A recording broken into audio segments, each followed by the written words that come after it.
Welcome again to our Secure Dental podcast. This is another episode where we bring in many great talents from both inside and outside our dental profession. And today we have a really great treat here.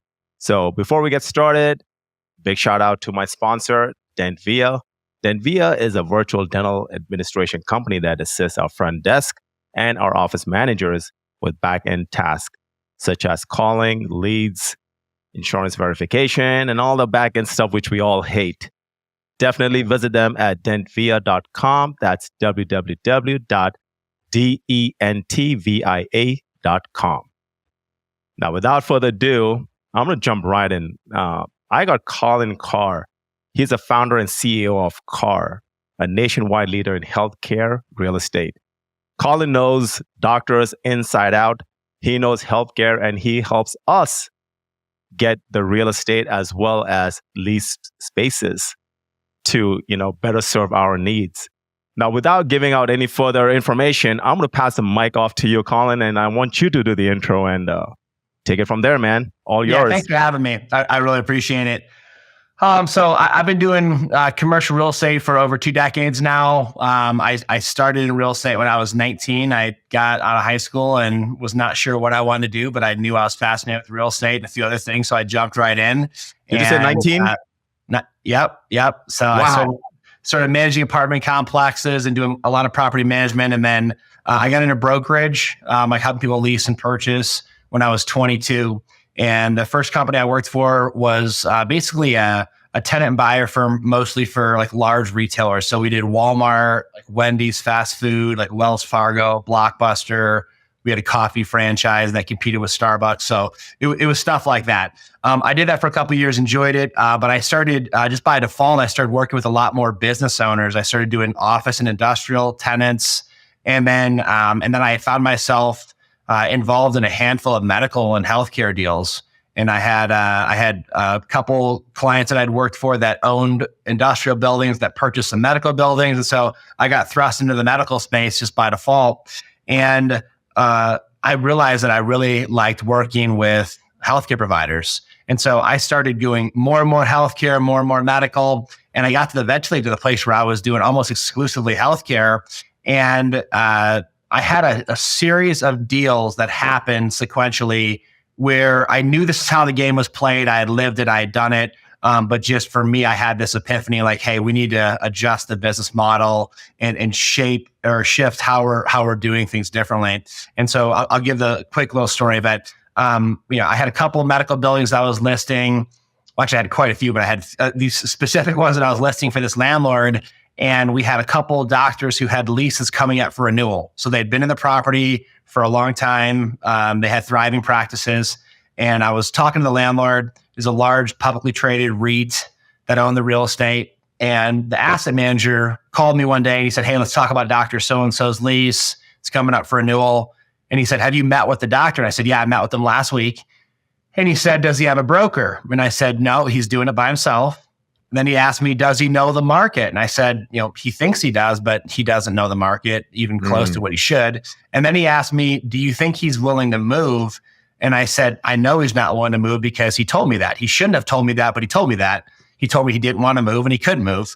And so he was already paying like $4 or $5 a square foot above what we were asking for new tenants at the property. Like if this guy would have just gone on our website and looked at the marketing materials, he would have seen we're marketing spaces that are vacant in the building, like $4 or $5 a foot below what he was paying. And the landlord looks at or says to me, go back to him at a lease rate that was another like $4 or $5 above what he was currently paying. And so I'm like, well, that's going to put him like literally $11 a square foot above market. Like that's like $400,000, $500,000 in excess rent from what he's going to pay over the next 7 to 10 years than if he was at a competitive lease rate, if he knew what he was doing. And the landlord just said to me, he goes, get it done or I'll find someone who will. And I got it done, got the lease done. And the interesting thing is the doctor didn't even know he was overpaying. Like it wasn't like he was kicking and screaming and yelling and sending, bad emails at people. And he didn't even know. He literally just signed off on the lease and went back to his business. And so I had a couple of those scenarios where I just watched landlords just completely manhandle these doctors Mm. And the landlords were professional negotiators, professional investors, and then they were hiring me as a professional negotiator. And then, the group of us is going up against these doctors that are incredibly intelligent. Like you can't become a dentist or a physician if you're not intelligent, but they had no idea how to play the commercial real estate game. Right. And it is truly a game. So after a number of those deals, I just realized it is a fair fight. Both sides are ready, willing, and able. No one forced the doctors to lease a space or to sign a lease. But I just realized that these guys need our help. So 2009, I launched our company, which is called CARR. And the idea was we would do only healthcare and we do only tenant and buyer rep. So we'd always be advocating on behalf of the doctor, that the practice, and we would eliminate conflicts of interest. We wouldn't have one person pretending like they're working for one party, but they actually have a fiduciary with the other. We just draw a clean line of separation. We're only on the doctor's side. We're going to protect their interests, level the playing field, help save them a couple $100,000 per deal, if not more, save a ton of time. And we launched it in 2009, and today we're now licensed in all 50 states. We have over 5,000 clients that we're doing. I think we have over 5,500 clients that we're actively doing work for right now, where we're helping them renegotiate a lease, buy a property, start a practice, what have you. And our whole focus is just protecting the doctor's interests and helping them to maximize their practice's profitability by getting the best possible terms. So you've seen both sides. I mean, that's a big, huge plus because you were working for the other side before. So you know exactly how these guys are going to be treating, us professionals. And then now you're working on this side. So what do you think has changed, from the time when you were working for them and this time? Is it like pretty much the same deal if it's a REIT, owned, like let's say real estate, or if it's like a mom and pop owned real estate? Or do you see like a difference in like how they handle their leases?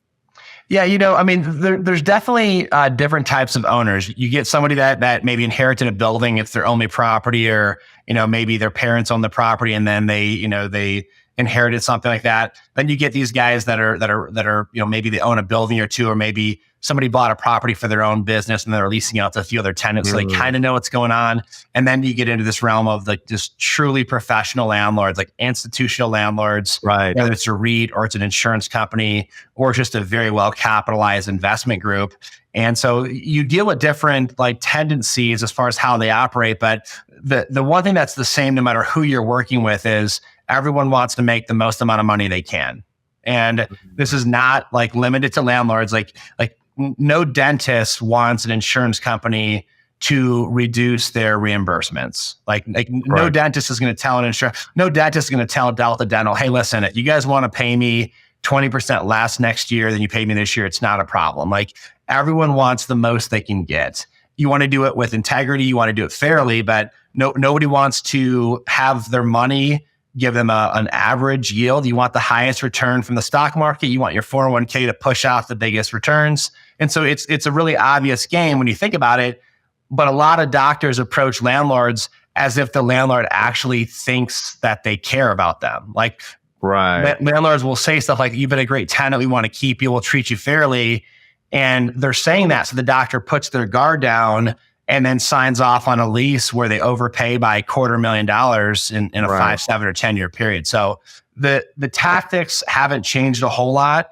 You get savvy landlords that want to make as much as they possibly can. They might even be a patient of the doctor. They might send them a Christmas basket. They might take them golfing every couple of years to try to keep that relational equity there, so to speak. But at the end of the day, these landlords, they want the highest return. They want to make their properties worth as much as they can. And that only comes through increasing lease rates, reducing how much you give in concessions. And so landlords they're savvy and they play the game well, and they are in it to make as much as they possibly can. Great. Let's talk about this here, like renewals, lease renewals. Like a lot of the misconception, it's like, hey, you got this 2 5-year options or, coming up. Is that somewhere where as a tenant, we can still negotiate, or is that set in stone? Yeah, that's a great question, truthfully, because a lot of people will get a lease renewal option, and there's two main types of options on a lease renewal. There's one option where you have predetermined lease rates for a predetermined amount of time. So you might do a 10-year lease and then have 2 5-year options to renew. Right. And then in the lease, it'll say that, the first 5-year option, so it'd be maybe year 11 through 15, it'll start where year 10 left off with a 3% increase or a 4% increase. And so year 10 ends and then it just ratchets up for the next 5 years and keeps going up. So a predetermined lease rate over a predetermined amount of time. The other type of lease renewal option is what we call just an option where the landlord has to negotiate with you in good faith. So typically I'll say things like then market rents or to be negotiated terms. That's typically a much more favorable renewal option, because when you just sign off on the predetermined numbers, like on a 5-year option with set lease rates, number one, you're probably above market. I mean, most leases have an annual increase, and that annual increase outpaces inflation. Now, we've had record inflation the last couple of years, but even so, typically those leases increase at a rate each year that outpaces where the lease rates would be if you vacated that space. What would the landlord go to market and try to release it at? Typically, you're paying more than they would charge a new tenant. So we got to get that lease rate back down to a competitive lease rate. And then on top of that, savvy tenants don't sign off on lease renewals without getting concessions, free rent, renovation allowances. And so if you just exercise a renewal option and you're an above market lease rate and you get no free rent, no build out or renovation or TI allowance, you probably just lost 100, 200, 300 grand like that. Starbucks is not going to sign another 5 or 10 years and give a landlord another 5 or 10 years of guaranteed cash flow and make their life super easy. They don't even have to release the space. They just sign a document without capturing concessions. Wow. So, savvy tenants need to realize, every economic concession that's on the table for a new tenant doing a new lease is on the table for renewal. Like, why wouldn't it be? It's the cheapest, easiest, fastest, with the least amount of risk deal a landlord could do. Why would a landlord not give you some level of concessions? Yet landlords tell tenants all the time, "Oh, we don't do that on renewals," or right, stuff like that. But you've seen it happen. Oh, right? Everyone. Right. And that's the thing. When you deal with institutional landlords, like the REIT that we were dealing with on that one specific renewal that I mentioned earlier, they had budgeted, like they had literally, they had several months of free rent budgeted. They had commissions for the tenant to have a broker, even though they didn't. So I got a double commission on that one as the landlord agent. They had free rent. They had a lower lease rate scheduled. And then when the tenant didn't have a broker, didn't know what he was doing, and wasn't going to move, the landlord's like, "I'm not going to give this guy anything. In fact, I'm going to charge him a premium." So that deal, literally, if that doctor would have had an expert advisor helping him, he literally could have cut his rent down to $10, $11 a foot lower. He could have gotten 4 or 5 months of free rent. He could have gotten enough money to fully renovate, like flooring, paint, upgrade some millwork, window treatments, lights, etc. And instead, he just signed off on it. So in a case like that, is the doctor paying you guys a commission there, or is it the landlord still? That's the beautiful part of it is, commissions in commercial real estate are paid just like residential real estate typically is paid. They're paid by the landlord. And so like in residential, anyone who's ever bought a house that's hired an agent or a broker to help them, they know that the seller has a commission set aside for the deal, and they offer half to their agent, the listing agent, and then they offer half to the buyer's agent because they're trying to attract agents to bring them buyers. Commercial real estate's the same thing. Landlords want tenants. They want to lease spaces. They want to sell spaces. So they hire brokers typically, or they do it internally. And there's almost always a commission set aside for the buyer or the tenant, in this case, the healthcare provider, to have representation. And if the healthcare provider doesn't, the landlord's agent just gets a double commission. So It's not hard to figure out why a listing agent would want to make you think they're helping you, but they're actually not. Or why the landlords would say things like, "Hey, if you don't use an agent, we'll give you a better deal." I mean, it's complete nonsense. Like literally what they're saying is, if you don't use an agent, I'm going to save myself the money, put it in my pocket, and then I'm going to overcharge you by $200,000, but make you think you got a deal. So let's say if the doctor wants to renew now, right? And they want to look for some sort of a representation now. So that would be the doctor's responsibility then, correct? Correct. Yeah. Because the landlord's not going to tell them the landlord's not going to say, "Hey, call Colin or one of his guys," because the landlord knows that we're going to hold them accountable. We're not going to disrespect them. We're not going to take advantage of them. But the landlord knows I can't pull the wool over this guy's eyes. I'm going to have to treat him fairly because Colin knows the market. He knows what other landlords and sellers will want to do. And he's not going to allow the doctor to take a bad deal. Love it. Love it. And what happens like in a predetermined renewal when you're doing like, let's say everything is figured out? Is there say room for some sort of a negotiation there, or is it like? Yeah. So the best way to handle that, that's a good question to kind of bring this all together for this topic. The best way to look at it is contact an expert real estate advisor that specializes in healthcare, tenant buyer rep. Let them look at your current lease and the renewal option, and then let them do a market evaluation for you.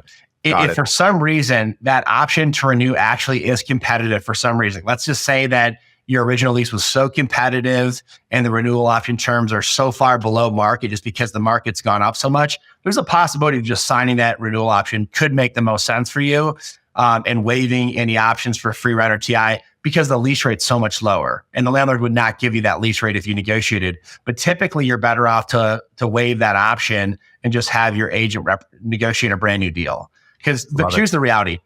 The tenant might say, well, I don't want to move. Here's the reality. The landlord doesn't want you to move worse than you don't want to move. Like the landlord doesn't want a vacant space. If the space goes vacant, they're going to spend, 9 to 18 months waiting to release the space.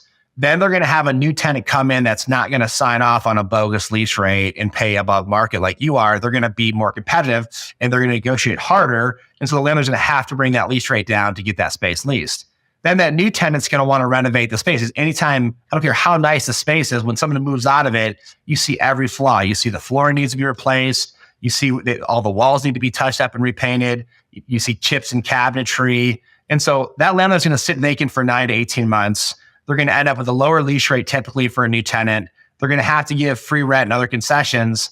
The landlord would rather just have it stay in that space, sign a renewal. And so the game plan is to educate the landlord on, we know how the game's played.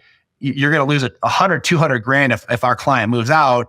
We're not trying to take advantage of you, but you've got to give us a fair deal. It's got to be equitable. You winning and us losing is not a fair deal. We've got to both win. You keep a tenant, you dramatically reduce your risk factor of having the space go vacant for a longer period of time than you want. You cut down your exposure on what the new deal will cost, but you've got to give us concessions. You got to give us a fair deal. And when savvy landlords know that you know how to play the game, they just cut to the quick. It's kind of like, if an attorney is working with another savvy attorney, they talk to them totally different than if an attorney's talking to someone who's not represented. Like they know that the other attorney is not going to play that game. If the IRS is doing an audit and they're talking to an individual, they're going to talk to them differently if they're talking to a savvy tax advisor. It's not hard to figure out. Judges talk to attorneys different than judges would talk to an unrepresented person. And so it's Makes not sense. to escalate it to a lawsuit or to a tax situation or an audit, but it's just one of those things where, the landlords are asking themselves, is the tenant in the know, or can I get whatever I want to accomplish here? When they know that the tenant's represented, they just handle the entire transaction a lot more intentionally with respect, and ultimately you typically get better terms. That's huge, man. What you just said. I mean, it just makes total sense what you just said, because this is like kind of deal like where you're going to be saving them so much capital up front and along the way that is automatically going to pay for your services. Yeah, it does. I mean, people will always say, they'll say, all right, well, if the commission is built into the deal, can I still save money if I'm not? And it's like, no, because you're not the one cutting the check as the commission payer. Like if you were the landlord or seller, sure, you could choose not to pay a commission or only to pay one. In that case, you would save money. But if you're the tenant or the buyer and the landlord is paying the commissions, you're not saving money by going it alone. You're literally just padding the landlord's pockets, or the listing broker gets a double commission. So it's the best example I could give you is this. Every single dentist who has patients that have dental insurance, they run a report like towards the end of the third quarter, the fourth quarter, and they see which patients still have benefits they have not used yet. And then they contact those patients and they say the patient, they'll call them and say, hey, listen, you've got enough money to do this, or let's get that filling taken care of, or let's get this done. Because if you do not use it, the insurance company is not sending you that check if you don't use it. They're not going to pay me for the unused portion. They're not going to reimburse you for the unused. It's a use it or lose it scenario. Right. And so that's the best example I can give is if you don't use a broker, the landlord just keeps it or pays their broker a double commission. And so it's really, when dentists would look at how many patients didn't come in and use the remaining benefits that year, they're like, man, you just lost it. And so there's really no reason not to. Exactly. Well, that was such a great nugget that you dropped. I mean, I think this is something which we should highlight definitely. So let me ask you this here. Why healthcare? And how do you know so much about dentistry? I've done a pretty broad segment of real estate. I've done the large retailers like Walmart, like we said before. I've done large international companies like Honeywell and, large publicly traded companies. I just liked working with the doctors. We definitely do larger groups of practices and people that have dozens or hundreds of locations, and those guys function on a more institutional level. But I just liked working with the doctors. I remember the first dentist that I helped save him like $350,000 on a lease renewal. He'd been trying to negotiate with his landlord, was getting just completely annihilated in the negotiation. And someone said, "Hey, bring in Colin." He did. I saved him $350,000. Like that was super meaningful for me. I got him a nicer space, a bigger space, saved him a ton of money. And just from a relational position, it was more meaningful to me. And then, Walmart saving a little bit of money, that's great, but they don't really care. Like, right. You are a number to them, where for me, my very first dental deal, I wasn't a number. The guy really cared about me, and it was very intentional to help him. And I knew that it'd make a difference for him and his family. And so for me, it just felt more meaningful. I love it. So I got an example for you. I'm looking at a practice right now, and the space is leased. The practice is for sale, right? And what would you recommend? Like, going over there, speaking with a landlord directly, or somebody like your caliber going in there and looking at the lease first, what's in place and what needs to be done? Yeah, that's a great question. So you never want to talk to a landlord until you know what's going on. And people say, I'm just going to ask them to send me this or that. Don't do that. Let the current practice owner give you their lease, or the practice broker give you their lease. That's step number one. Step number two would be to have someone like me or someone else review the lease for you and then give you feedback on the quality of terms. It's not uncommon when a lease is getting ready to renew in a year or two for it to be above market. So we're not concerned if it's above market. That doesn't stop a transaction from happening.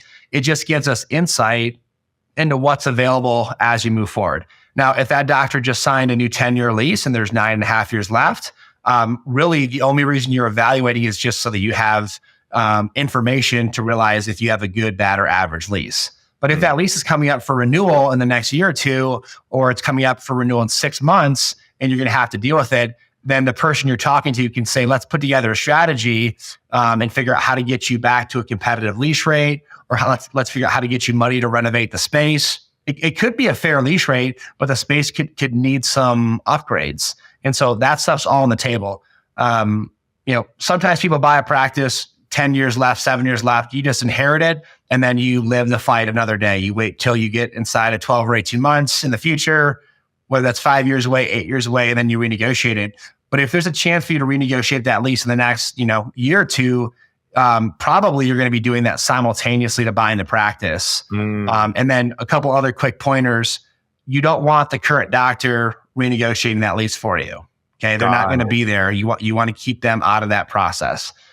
You also do not want the practice broker renegotiating that lease for you, because they do not work for you. All right. They have a legal obligation to help the selling doctor make as much money as possible in the transaction. And they might make you think that they're helping you because they're giving you information and you can call them and ask them questions, but that's not your advisor. All right.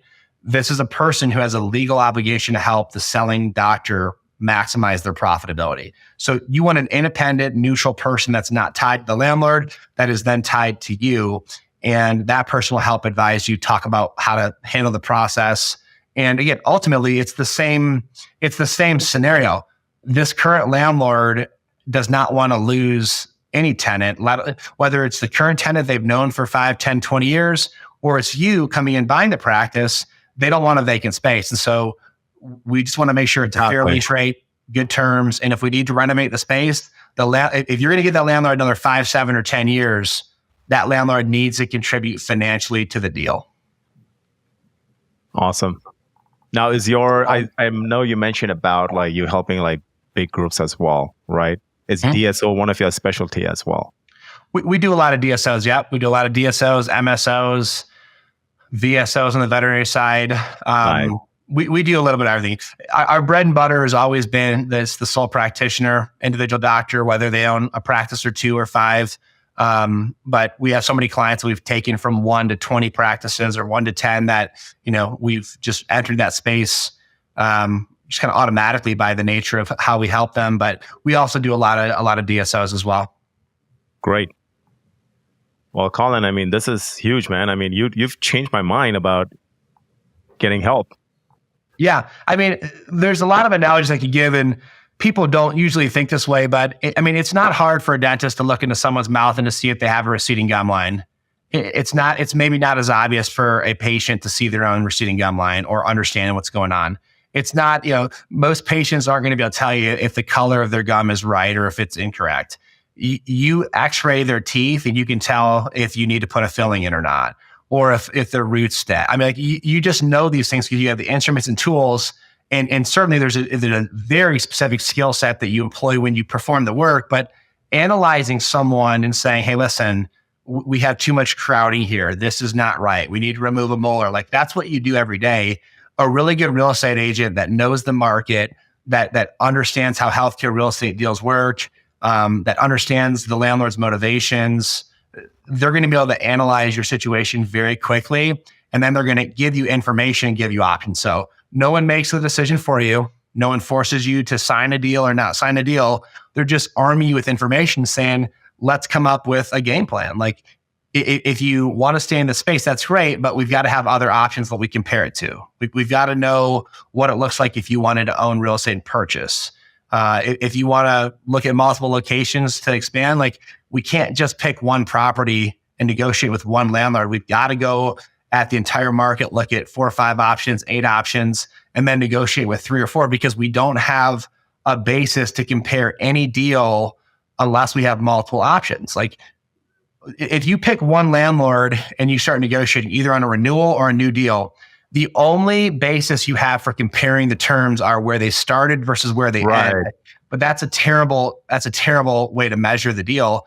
If you look at 8 properties, and you can do that literally in an hour and a half, 2 hours. You don't have to spend a half an hour on every property. You can do it very efficiently.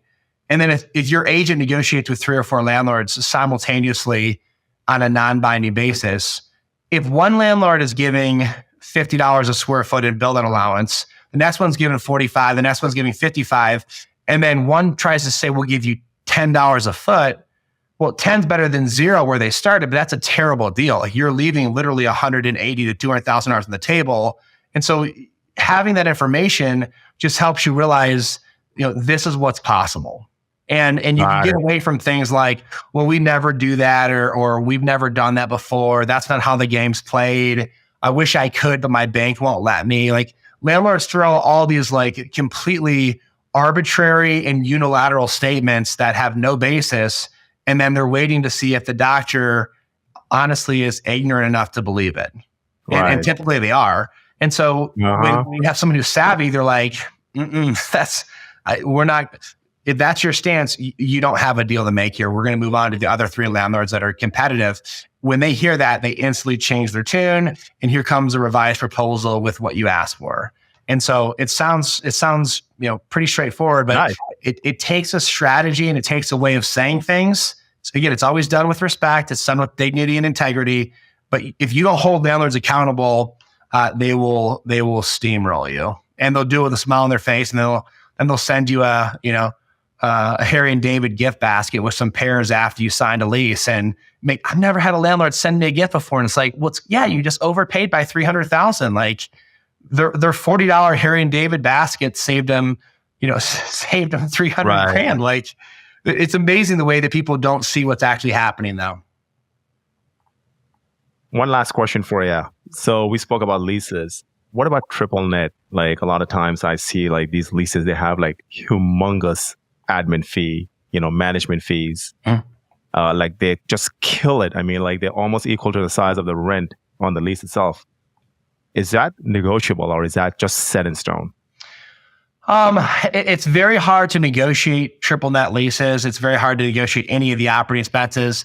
But what you can do to make sure that you're not setting yourself up to get taken advantage of is start by just asking for a line item breakdown of the operating expenses. And that plays whether it's a full service lease or a modified gross or a triple net lease. Because what you're going to get from most people that are running their properties properly is you're going to get like an Excel spreadsheet or like a QuickBooks printout, but it's going to have everything.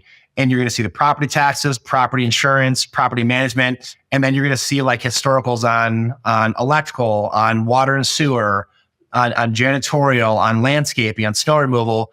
And then you can start to get a feel for, if these numbers make sense. If you see a management fee and the management fee is, let's say, the equivalent of like $1 or $1.50 a square foot on the property, that's a regular fee, or a 3% fee. That's a fair fee. If they're charging, a 20% management fee, that's probably going to be egregious, and it's probably going to be an unrealistic amount of money, and the landlord's just pocketing that as more profit. So you can determine if you want to do business with those people or not, or if you want to try to address that. A lot of things, though, a lot of times, the triple nets are made up of the three nets are taxes, property insurance, and then operating expenses. And it's not uncommon to see property taxes, account for even half of the operating costs. Like our office that we have is in South Denver. It's in a suburb called Lone Tree. The taxes alone in our office space are $10 per square foot per year. I mean, you look, it's just astronomical, and it's it's a complete abuse of the tax system. I'm not here to get political. I'm just saying, like, $10 per square foot just on property tax. I mean, a 4,000 foot space, and we're paying over $40,000 a year to the county in taxes. I mean, I feel like it's personally egregious, but that helps to make more sense when you see, the operating costs are $15 a foot. Well, 10 of the 15 are taxes. So it's a little bit more palatable from that standpoint, because we can't do a whole lot with the county. Then we break down that $5 a square foot and figure out, all right, how much that's going to utilities? That's a direct pass through. How much goes to snow removal? Direct pass through. And so then you get down to the areas of management fees and reserves. Those are the two areas that may have a little bit of play. So management fees, and then how much you're putting into reserves for the property, those concepts are able to be addressed or discussed. And if you're going to have any success on capping something or negotiating, it would come there. But I will tell you this, most landlords won't touch those things, even when they're charging excessive amounts. They'll just say, that's the way I run the property. If you don't like it, go somewhere else. So at that point, you're looking at, how does this property compare to other properties? And even if it's higher than you want to pay, if it's still the best property, the best terms, it just kind of comes with the territory. And you always recommend doing it before signing the lease, right? Getting the itemized breakdown. Absolutely, because there's zero you can do afterwards. I mean, you can audit the operating expenses for most leases. You can ask questions. You can get a CPA involved and make sure they're not, violating accounting laws. I mean, they are under accounting principles and laws. I mean, they can be found to be fraudulent or to be, stealing money and so forth from the association or from the tenants. But you're just better off to do it ahead of time. Like most things, you're better to measure twice, cut once. And this is one of those areas for sure. Well, Colin, I think that's it from my side. What else you got to add, man? I mean, you gave like a ton of info. This is something which I think a lot of our healthcare providers, as well as our dentist colleagues, they'll definitely find it helpful for sure. Yeah. I mean, the final advice I'd give is simply this. Just hire great people in every area that you're not an expert in. And there's a reason that, people, go to an oral surgeon to have a tooth removed, or an orthodontist to have braces put on, or do Invisalign.